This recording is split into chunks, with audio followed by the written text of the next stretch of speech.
Shalom, Rabbi Serber. We get a question from somebody who writes a question to us. It was in the follow-up question. Which Mussar books are suitable for Noahides, and are there specific ones Noahides should avoid? Okay, I don't know why the question, first of all, Shalom Aleichem. I don't know why the question is about Mussar books. Mussar, usually it's talking about, it's translated as ethics and moral teachings and so on of Judaism. That's what I assume the question is about. There are quite a few different ways of approaching Judaism. One of them is Mussar. Mussar is a movement that started around 1800s, end of 1700s, and founded by Rabbi Salanter, if I don't remember wrong. But basically the idea is that let's keep Judaism, the core of Judaism would be, besides the idea of laws and mitzvahs and all of that, let's be the improvement of the common qualities in men. Don't steal, don't talk, lashon hara, bad tongue, and so on. So regarding that, there are quite a few Mussar books that most of them, I would say, apply to Jews and not Jews and non-Jews. There are some classic books that are regarded as Mussar books, but the truth is they are from before Mussar movement was actually born, so to speak. For instance, Orchois Tzadikim, the path of the righteous. That's what it's called. Nobody knows who the author was. But in any case, most of the ideas apply to non-Jews also. But you have to select which things yes, which things no. And having said that, most of the Mussar books, I would say all of them, were written for Jews.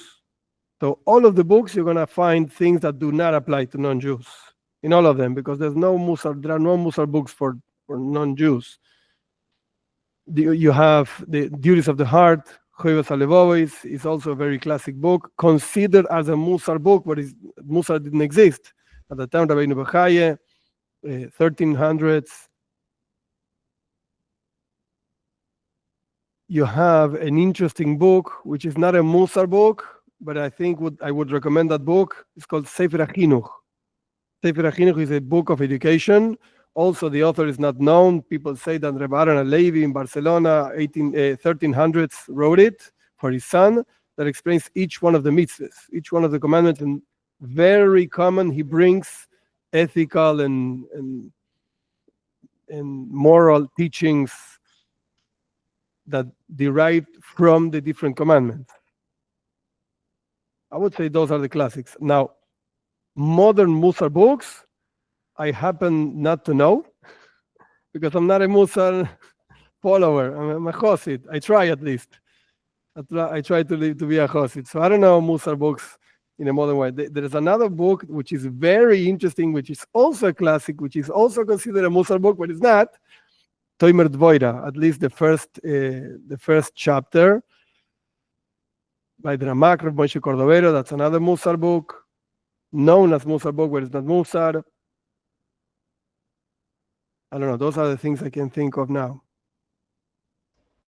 Okay, so thank you for your answer. So we can enjoy some good books and keep in mind. Definitely. There's another one that is also not a Mussar book, but is considered one. It's called Pele Yoetz. I think the author was Papo, or something like that. I forgot the name of the author. I would not recommend that book. Not at all, because it brings a lot of Kabbalah, a lot of things from the Zohar. Definitely not for non-Jews. I don't know if it's for Jews either, but whatever. I can't help it. It's always good before reading a book. Just ask the rabbi if it's a good book when you want to read it. It is a good book. It's a holy book. It's a very holy book. But I don't think it's the perspective of Judaism I would teach. Okay, so thank you for your answer.